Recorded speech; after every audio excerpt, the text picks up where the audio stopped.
Unitary form of government. In unitary form of a government, leader can be a king, prime minister, or a president. It really doesn't matter who the leader of the country is.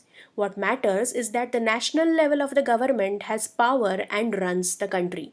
A unitary system can be autocratic or democratic. So, depending on the type of government that is in place, citizen may play a larger role in the country's politics.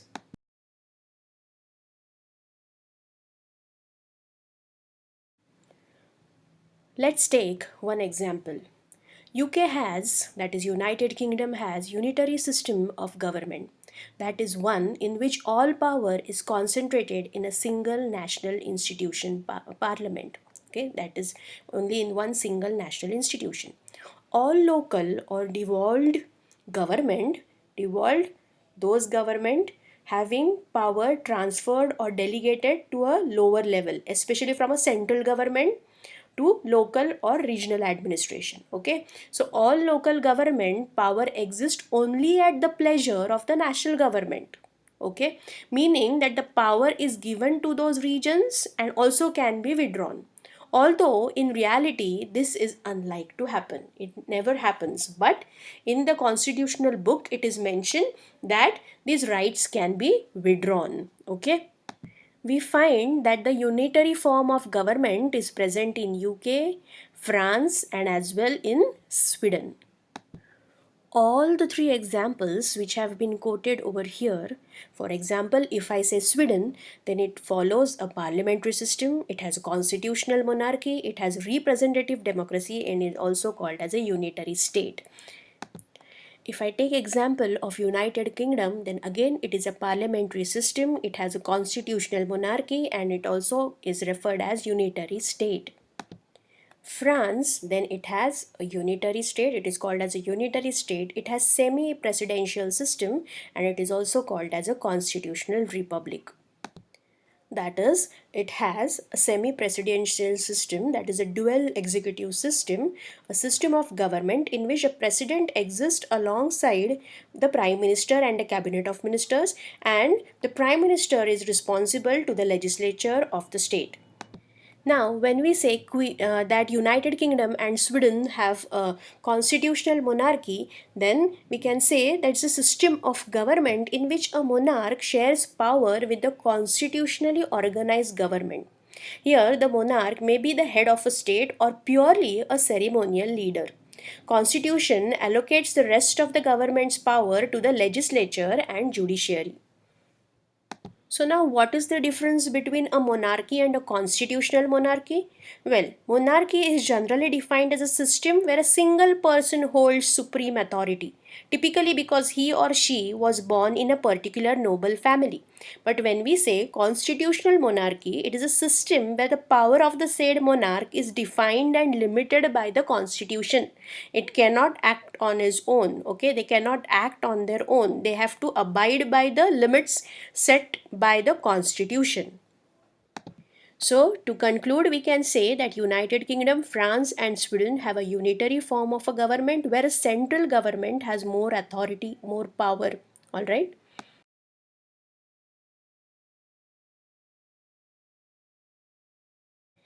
Now, let us take two examples. First one is a unitary parliamentary democracy, okay, and second one is the unitary communist government. Let's find out what is the difference. First one is the example of United Kingdom. We have already understood that UK is a unitary parliamentary democracy. Citizens vote for members of parliament. Parliament members then selected from themselves, they decide who the prime minister will be, and the national parliament runs the country, and the local government has very little power. That is, the central government has more power and the local government have less power. Let's come to the second example, Cuba. It is a unitary communist government. In a communist government, the citizens don't have a say in how the country will be run. National government runs the country and local government do not have much power.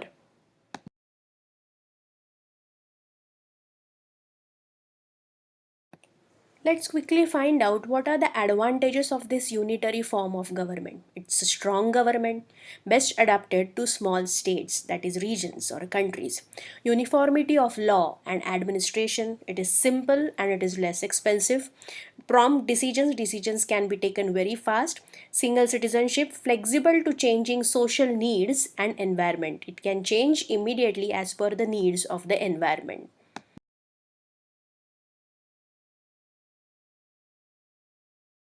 What are the disadvantages of this unitary government? Well, fear of central dictatorship and despotism, behaves inefficiently when overburdened with all work, ignores the local needs when fully involved in central issues, unsuitable for big states, that is, big countries, more dependent on bureaucracy, less chances for popular participation in the working of government. So, as the power is in the hand of the central government, there is a feel that we have a despotic government.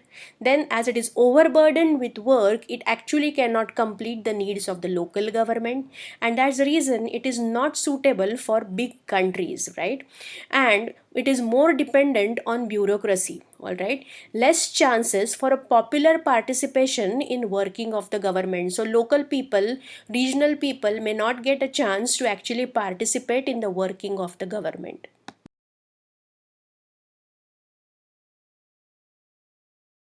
We have understood what is a unitary form of government, right? Now, what does confederation mean? It means a group of states united for a common purpose. Let's understand this furthermore on the next slide. As we have understood the advantages and disadvantages of the unitary government, we have understood what unitary government is all about. We also need to understand what is a confederation before moving on to federalism or federal structure. Then it becomes very uneasy to understand what sort of a federal structure India is following. Okay, so now let us move on to the next slide.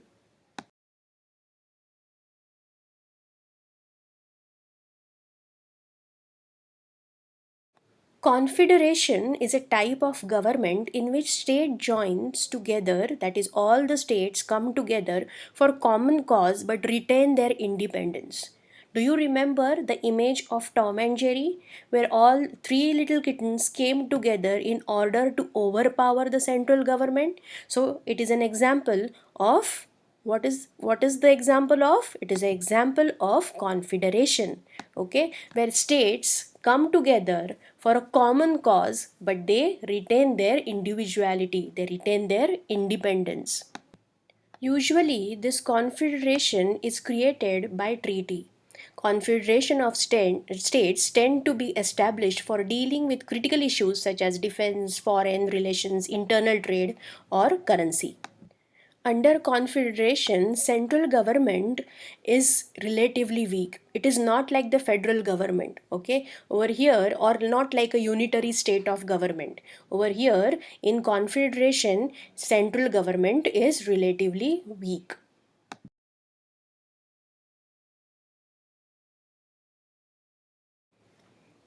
Let us now discuss about federalism.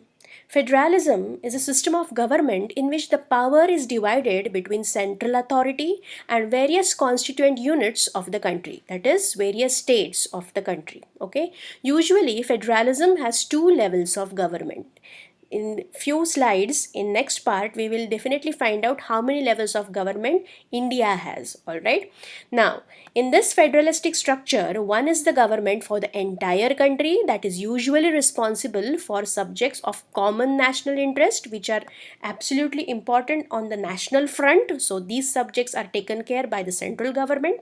Others are the government at the level of provinces or states, that is the state governments. They look after the day to day administering of the state. Both these levels of government enjoy their power independent of each other. They have different rights which have been given to them, different power which has been given to them by the constitution.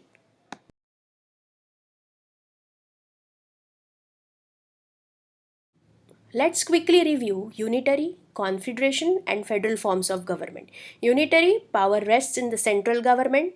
Confederation, agreement among states or regions which creates a limited central government. Central government has no control over the states or regions. And federal form of government, power is divided between the central government and the state government or the regions, and central government has some control over the state or the regions. Okay.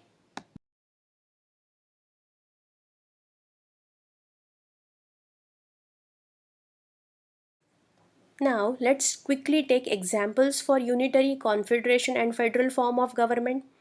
Now, under unitary form of government, let us take example of Japan.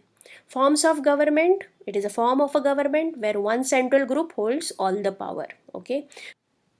Confederation, group of independent states that have common interest or purpose that share the power. In our textbook, the countries which are under confederation have been shown under the federal structure. So we will not write their names over here. Alright. Now federal sort of power sharing. Okay. So that is federalism. Forms of government where power is divided between one central group and several regional groups. Okay. So example is India. If we still have to take examples for confederation, then we can take example of Serbia and Montenegro. All right.